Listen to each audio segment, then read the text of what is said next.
now, Storm Tracker 9 weather with Chief Meteorologist Justin Stapleton.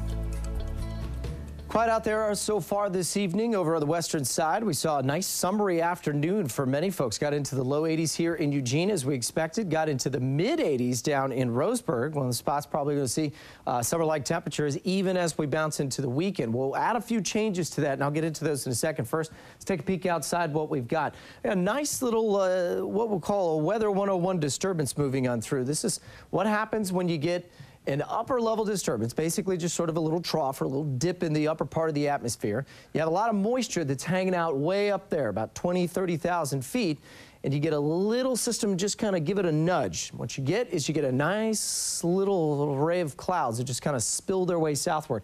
Here's an indication I can tell that the winds are starting to change across the region is because the clouds are all going from west to east. Earlier today and yesterday, we had those winds coming from north to northeast, and they were coming off offshore. That is all going to switch over the next couple of days. So the coast, last sunny day today. Tomorrow, you'll probably be socked in with some of the clouds along the beaches. You get off of the beaches, we'll still be back to partly sunny skies. Inland, though, upper 70s to 80s today, likely going to be warm tomorrow. Probably not as warm as today. Today's kind of the warmest as the high moves off to the east, but everywhere, 70s in Astoria, upper 60s as you get in towards Newport. And overnight tonight, because the temperatures won't fall as much as they did the last couple of mornings, we'll likely be sitting in the upper 40s, and also I think we'll take care of that morning cloud cover. So we'll hold on to that late summer feel going into the weekend, even though the morning clouds will be back. And then finally, as we get in towards midweek next week, we'll see a good push of some cool Canadian air. It's been bottled up way to the north of us for most of the month of September. So as that high continues to move eastward, we've got our weak front that's getting skinnier and skinnier,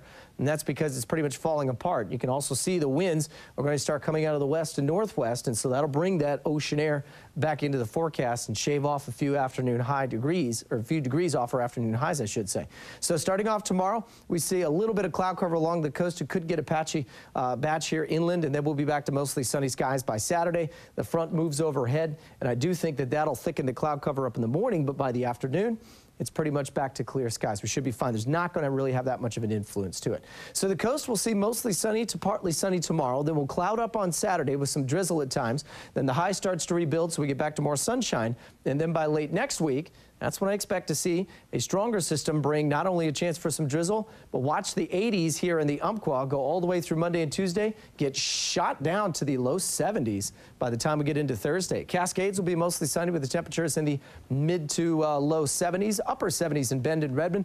Unfortunately, the smoke's going to be moving back in towards Central Oregon over the next couple of days, and here in the valley, warm but not as warm as today. A little cooler Saturday as we bring some of the Pacific air in, and then we'll warm back up again by Monday, and then finally sort of flop back down to the low 70s. So again, we're transitioning like we do when we go from, you know, spring to summer. We kind of flip-flop around. We're going to probably do that for a couple of weeks before it all comes back. So those fans this summer, rain, yes, better soak it up here. I'm telling you, next 4 or 5 days, get out and enjoy it.